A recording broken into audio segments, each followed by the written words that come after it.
Hello fellow leather crafters from across the globe, my name is Serge Volken, also known as Bigfoot, and I welcome you to the first episode of Dyeing and Coloring Leather. I hope you're ready, so let's begin. You seem to be quite in a hurry to dye and color leather. How about getting your paints and colors ready for action first? Oh yeah, right. Yeah, suppose you're starting, you haven't got any colors yet. Well, you need to buy or order some, right? So, start with small bottles. If they're not to your convenience once you try them out, not that big of a loss.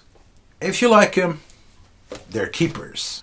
And the next bottles you buy will be the big size bottles, and you can use the big ones as refill for the small ones. They're handier to keep around, especially if you got a small shop, right? Besides, spilling a small bottle across your table is a lot less worse than having a tsunami out of a gallon bottle across your whole shop, isn't it? Well, look at what the postman brought. Let's open it and see the toys we get. Okay, bubble wrap, that's a keeper. Bottles, daubers, whole equipment. Now I got a problem with all these different sized bottles. A standard sized bottle would be something that would come in really handy, wouldn't it? Back in my experimenting phase, I just bought a box of squirt bottles to transfer all those products, and I had them right at hand in a neat self-made spinning rack. But now I can rely on the standard sizes provided by my supplier. Well, I still need a little tweaking, adding color labels to the top of my lids. First, I punch out a few letter circles. Those will be my blank labels. Then I put some contact cement on the back of these circles and to the lids. Wait a bit before sticking the labels onto the lid. Once the label blanks are on, and to avoid color contamination, use one-way cotton swabs to color the labels.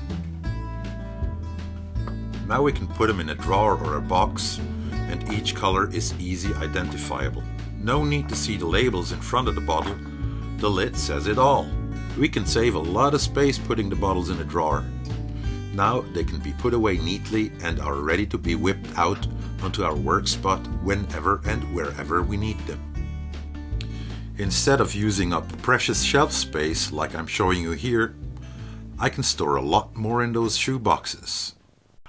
That's a neat idea, those little color tags, but once you put them nicely in their box, I got a problem because I got here some leather dye, some dark brown edge coat, dark brown leather stain, dark brown leather colors. Oh, another dark brown oil dye this time. How are you going to do that? Well, no big deal. If you have one of these alphabet sets everybody has and rarely uses, it does solve the problem. I, for example, use a D for dye, O for oil dye or pro dye, E for edge code, S for antique stain. Or you can invent your own secret code for your labels using numbers or zodiac signs or whatever. As for the child-proof lids, I consider them even grown-up proof. Well, health regulations in many countries impose those lids, so it's not really the producer's fault, okay? I opt for flip-top caps, turning my dye bottles into squirt bottles whenever needed. Oh, and another shop hack, to keep my colors clear from contamination. Meanwhile, each paint bottle has its own equipment too. Simply find some small medicine bottles and tape them to your dye bottle with transparent scotch tape. This way you have a little place to store accessories in each bottle, in my case a drinking straw, a dauber and a toothbrush. What's that straw for? I'm gonna drink that stuff? And the toothbrush, I wonder what that's for. Well, the straw is the cheapest pipette I could find. I use it to transfer small amounts of dye into my mixing palette. By the way, since I like chocolate, I get those mixing palettes for free. Daubers are used to apply dye to the leather, I guess we all know that. As to the toothbrush, well, let's keep it a secret for the time being. What about safety? Some of these finely ground pigments and solvents are not really meant to be inside your body, so let's just keep them out to be safe.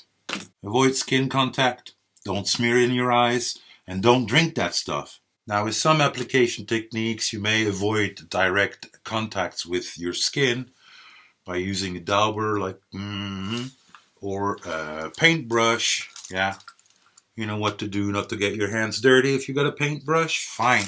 But if you're working with a piece of lambskin, then you better wear a pair of rubber gloves. Those who are into airbrushing, wear a mask. If you ever blew your nose after an airbrushing session and looked into your hanky, then you probably know why you should wear a mask. I mean, those fine dust particles are suspended in the air and they get everywhere and even down into your lungs. And that's not their place to be. So I guess that wraps it up about getting things ready and neatly organized. And now we should be ready to color and dye, so let's get to it. We may have our colors and dye ready for action, but it's about leather dyeing. And that's a whole chapter to itself. So, if you liked it, click on the little like button below. Don't forget to subscribe and please share it with your friends.